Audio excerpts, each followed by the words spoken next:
Mire, por ejemplo, Alemania ha realizado 27 veces más pruebas de COVID que México. Gracias al doctor Arturo Ederle, él es actuario, doctor en ciencias matemáticas, académico y miembro nivel 1 del Sistema Nacional de Investigadores, que también duda y cuestiona las cifras oficiales. Doctor, gracias por estar aquí, buen día. Alejandro, Alma, muy buenos días, a sus órdenes. Buen día. ¿Por qué no son confiables estos números que da a conocer la Autoridad Sanitaria Mexicana? Pues yo no estoy cuestionando los números, más bien con los números que ellos dan, yo trato de dar un seguimiento y hacer algunos cálculos y algunas interpretaciones. Entonces, digamos, los números, si los damos, o como dicen los abogados, suponiendo sin conceder que son apegados a la realidad, digamos, tengo algunas diferencias en cuanto a cómo interpretar ciertos datos, ciertas cifras, como lo que acabas de comentar, ¿no? Que el fin de semana el presidente trató de argumentar que estamos mejor que países como Bélgica o España, porque en el número de funciones por millón de habitantes estamos más abajo, pero hay que tener mucho cuidado cómo interpretar ese dato, si realmente es porque las cosas van mucho mejor en México que en España o en Bélgica, o porque se debe a lo que acabas de mencionar, justamente a que en México hace muchas menos pruebas por millón de habitantes que muchos otros países. Sí, y partiendo de ahí ya pues surgen muchos cuestionamientos en torno de las cifras, ¿no? Así es.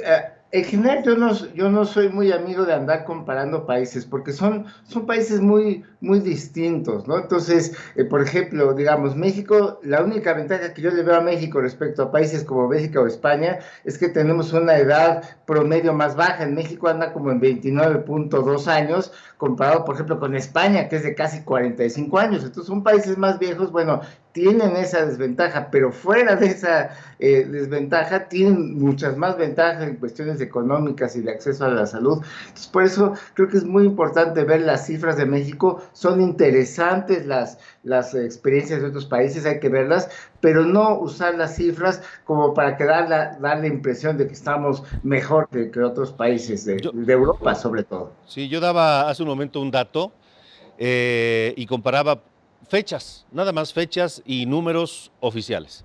El 20 de marzo, en México, había 203 casos positivos y una persona fallecida. Hoy, bueno, ayer, 25 de mayo, 65 días después, 71.105 casos y 7.633 personas fallecidas. A eso no se le puede llamar aplanamiento de la curva. Este tema del aplanamiento creo que es importante aclararlo. Cuando hablamos de aplanamiento hay que tomar un marco de referencia. Aplanamiento con respecto a qué momento o respecto a qué curva, ¿no? Creo que las autoridades, incluso todavía en el informe de ayer y ahorita por la mañana, insistieron en que cuando hablan de aplanamiento se refieren a comparar la curva de cómo hubiera sido si no se hubiera hecho ninguna intervención respecto a las medidas restrictivas. Bueno, eso es obvio, eso es cierto, pero es obvio que efectivamente vamos a tener algún resultado. Aquí lo importante es ver con respecto a esa intervención si las cosas van mejor o peor de lo que se estimó ya con la intervención. Ya.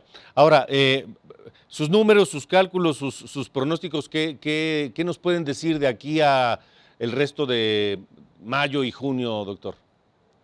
Mira, Alejandro, Alma, yo no hago pronósticos, yo lo que hago es dar un seguimiento, digamos, a las cifras oficiales, trato de mostrar o hacer algunas gráficas que no hace la autoridad para tratar de ver cómo va la tendencia. Entonces, sí hago un análisis de la tendencia y lo que te puedo comentar hasta el momento es que yo no veo todavía señales claras de que el número de nuevos casos confirmados por día se esté desacelerando todavía, ¿no? Digamos, aunque se anunció que a lo mejor en el Valle de México, por ahí del 8 de mayo, ya se llegaría a un pico, por lo menos en el Valle de México, que ya después habría un descenso, pues eso todavía no queda muy claro, ¿no? O sea, yo sigo viendo una tendencia creciente, todavía no veo señales claras de ese descenso. Necesitamos esperar a ver que en la semana ya no se exceda ese máximo, digamos, que tuvimos hace unos días, ¿no? Que fue del 23 de mayo, del 3.329 nuevos casos reportados en un solo día, ese es ahorita el máximo. Ahorita ya no lo hemos sobrepasado, pero se nos atravesó el fin de semana, entonces va a ser importante ver si logramos llegar a este sábado sin exceder esas 3.329 nuevos casos confirmados en un día, entonces ya podríamos empezar a pensar de que se ha estabilizado, ¿no? Pero entonces estamos todavía, digamos, pronto para poder afirmar una u otra cosa. Definitivamente, por lo menos con lo que se ve, digo, yo no sé si las autoridades tengan otro tipo de datos o información que no han hecho públicos y que a lo mejor a las autoridades les permite ver cosas que a los demás no podemos alcanzar a ver, pero al menos con la información que sí se hace pública, a la que tienen acceso ustedes, a la que tengo acceso yo, pues no alcanzo a ver todavía señales claras de que esté comenzando un descenso en el número de nuevos casos. Entonces, en este momento, el número clave son 3.200, ¿qué? 3.329 nuevos casos que fueron reportados el 23 de mayo, digamos, esa ha sido la cifra más alta hasta el momento, pero acuérdate que se nos atraviesa el fin de semana y de manera natural en domingo, en lunes, las cifras tienden a bajar. Lo importante será ver si logramos llegar y que con el reporte del sábado no excedamos esas 3.329 casos. Eso ya podría ser una primera señal de que ya se está no descendiendo, sino por lo menos estabilizando el crecimiento de la epidemia. Y eso tampoco garantiza que después, en una semana, 2, 3, no vuelva a levantarse ese número de casos en un día.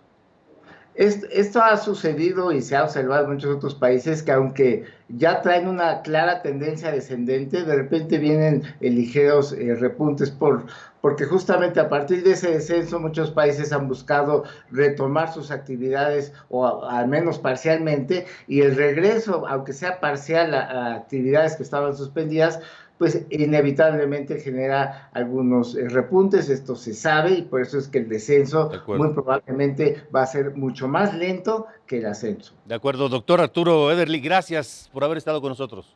Alejandro Alma, buenos días, a sus órdenes. Gracias y buenos días. El doctor Arturo Ederle, actuario, doctor en Ciencias Matemáticas, académico y miembro nivel 1 del Sistema Nacional de Investigadores.